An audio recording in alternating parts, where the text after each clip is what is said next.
Today's lesson is on subtracting rational numbers. So let's go ahead and write that in our notebooks, subtracting rational.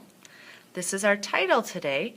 Make sure this gets added to your table of contents and is highlighted. This is the only thing that we're going to have to highlight today, subtracting rational numbers.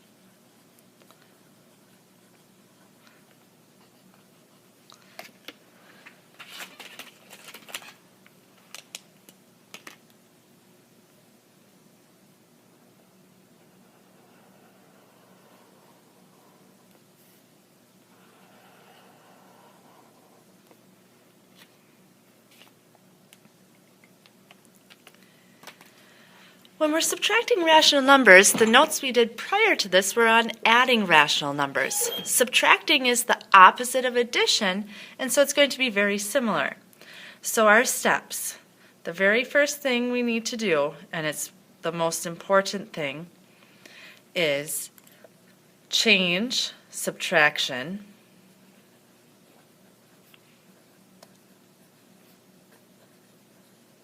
into adding the opposite.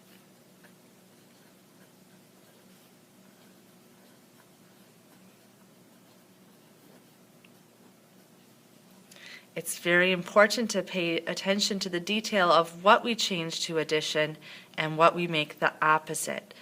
Looking at our integer work is very important. After we change subtraction into adding the opposite, we get to follow our addition rules, which we'll recap.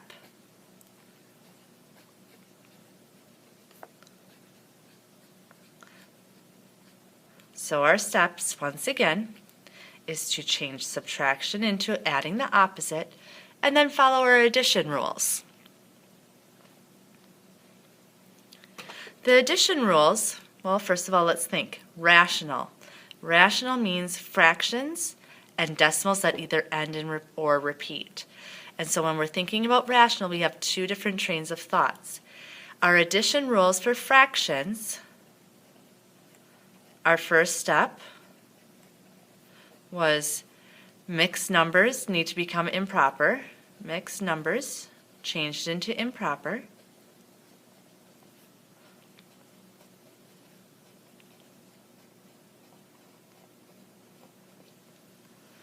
After we get our mixed numbers into improper fractions, we need to get a common denominator, so that's our next step.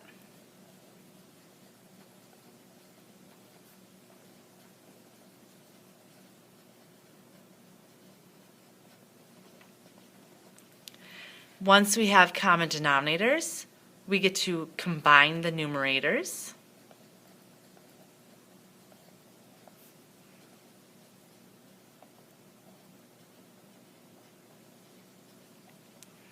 And then simplify, make it proper, and make sure that if it's divisible by a common factor, we divide by that. Decimals, our work was a little easier. For decimals,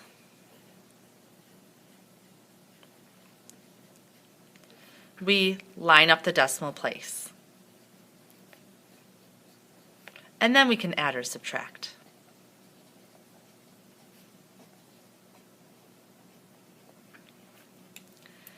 So we'll take a look at a few examples. Our first example is going to be -5 3/4 subtract 1 1/8. So we need to follow our steps in order. We are first going to change subtraction into adding the opposite. I'm going to use a different color because I want this to be very clear. We're going to change this into addition and the opposite. We always have to put two lines, whether it be to make addition and then a negative or addition and a positive. We have to do two pieces. And so that shows adding the opposite. My next step comes from my fraction rules. I need to change my mixed numbers into improper fractions. 4 times 5 is 20. 20 plus 3 is 23/4. So I have 23/4. The negative out front just goes with the numerator. So here I have addition. 8 times 1 is 8. 8 plus 1 is 9. Negative 9/8. Now I need a common denominator between 4 and 8.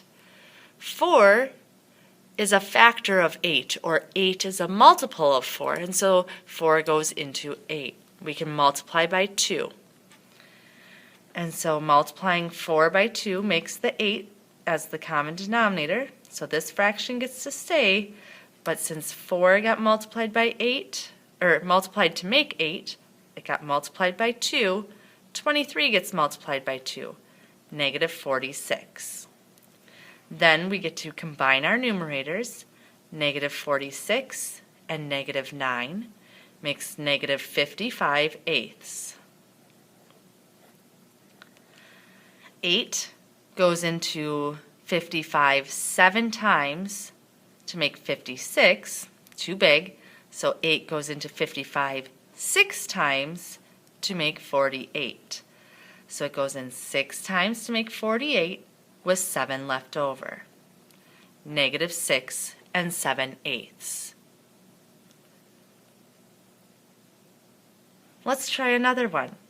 This time, let's say we have negative 2 and 1/5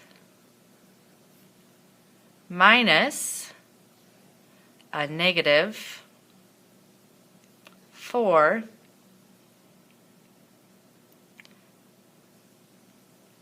and 3/10.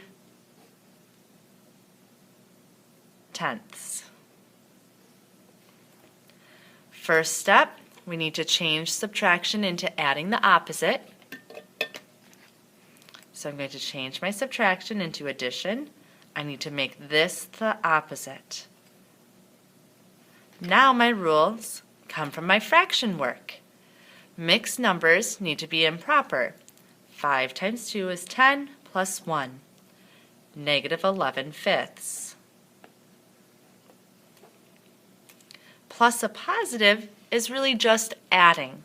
So I have adding 10 times 4, 40, plus 3, 43/10. Very similar to our last problem, 5 goes into 10 twice, and so we just need to build up our first fraction. I'm going to make them both out of 10.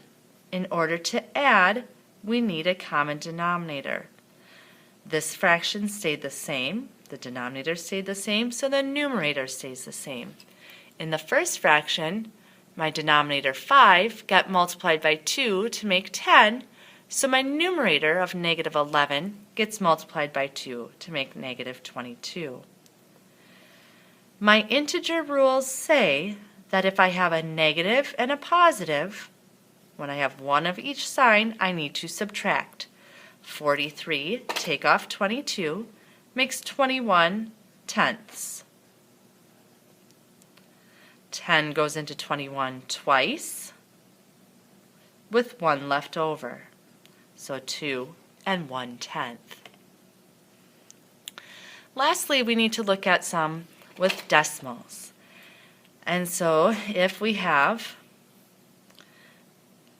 6.91 subtract 7.8.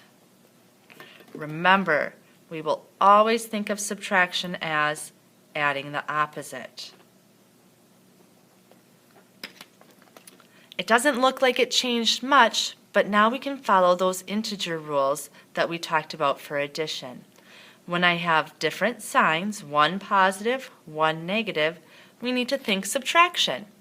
So I will line it up with the larger value on the top, 7.8, lining up my decimal place, 6.91, and we think of it as a subtraction when there's a positive and a negative. In order to subtract, I need to put a filler 0 in. 0 minus 1 I can't do, so I'm going to borrow from the 8. 10 minus 1 is 9. borrow from the 7. 17 minus 9 is 8. And I have 0.89. However, the larger number was negative, and so my overall answer is negative. Your assignment today is working on subtracting rational numbers. It is on page 62, numbers 3 through 11 all, and 18 through 20. Make sure to show all of your work.